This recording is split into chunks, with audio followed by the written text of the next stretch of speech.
we are out here protesting that CMAS test by not showing up. We had our parents opt us out so that lawmakers would know our parents also don't want us taking the test. And here we are standing out here kind of showing our general displeasure with the test for a lot of reasons. What? So we have a lot of reasons for why we're protesting it.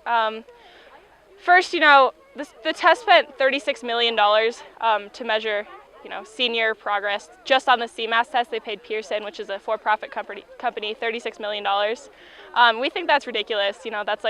That's an unreal amount of money to spend just to test seniors on a test that we're never going to see again, just to rank our teachers and rank our schools. I think instead, a much better way the state could have spent the money is hiring 480 teachers, which is about equivalent of the $36 million.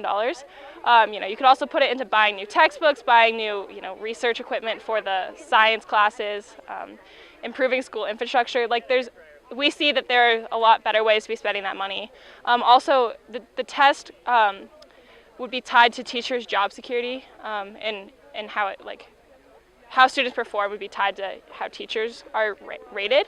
But we're getting tested on classes that we are not required to take. So economics is on the social studies portion of the CMAS, and we're not in BVSD. We are not required to take economics, which means that the state would be judging our teachers based on a class we've never taken, which is unfair to them. And also, another example of that would be geology, which most of us haven't taken since 8th grade, or government and geography we haven't taken since 9th grade, because that's when it's required for us to take. And so this CMAS test is not really assessing what our teachers taught us, but mostly what we can recall versus what we learned. We're not trying to change, standardized testing as an entire, institution. We're not trying to eliminate the park. We see the value in having some sort of standardized test, because yes, you do need to rank schools, but we don't understand why so much.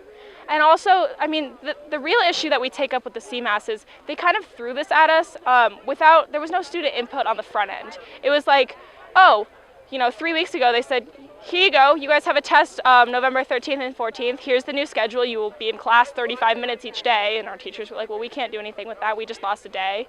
And then they said, okay, have fun, please do well, it affects our school. And for us as students, it's we never had a voice in the first place. So that's playing a big part in why we're protesting versus just opting out. It's protesting when we're doing something positive to influence change. We're not just kind of sitting back and being lazy about it and just not taking it, but we're actively trying to create a change. We're talking to people, we're writing letters, we're making phone calls. So it's that we need to get our voice heard, because we never got it heard in the first place. I think that's way too much time taken away from just instruction in the curriculum. I think if we devoted that time to making the curriculum better, you want to devote the money that you're spending on the test to improving school curriculums, and then you devote that time to making the students learn the new curriculum. I think that's going to be a much better use of our time in making students achieve higher. First I'm going to start off by saying this came entirely from the students. It was we had a group of seniors that were just so behind this, and we were the ones that organized it and put this all together, and that's why we're here. It was never something that our teachers were like, oh, you guys should go protest. That was never the case.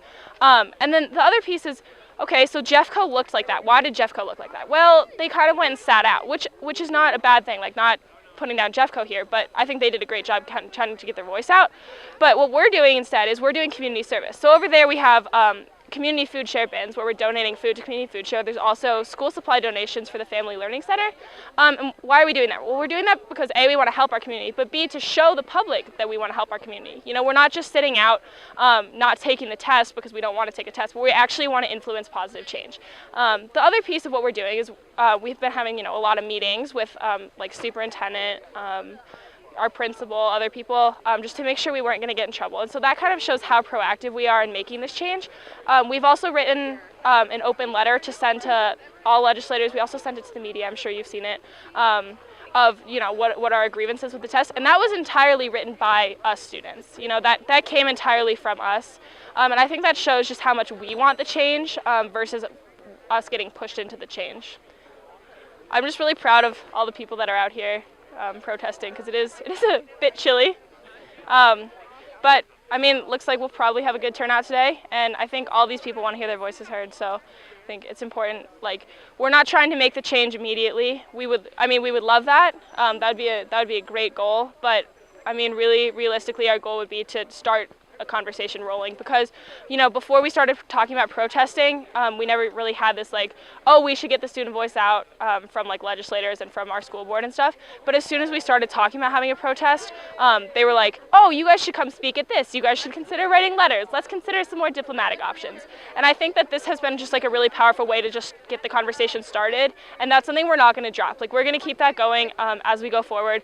We'll be talking to that House Bill 1202 committee. We will be speaking at other school board meetings and continually writing letters. So we have a letter writing station set up inside, so hopefully we can get a lot of students to write letters to state legislature today and get a voice out.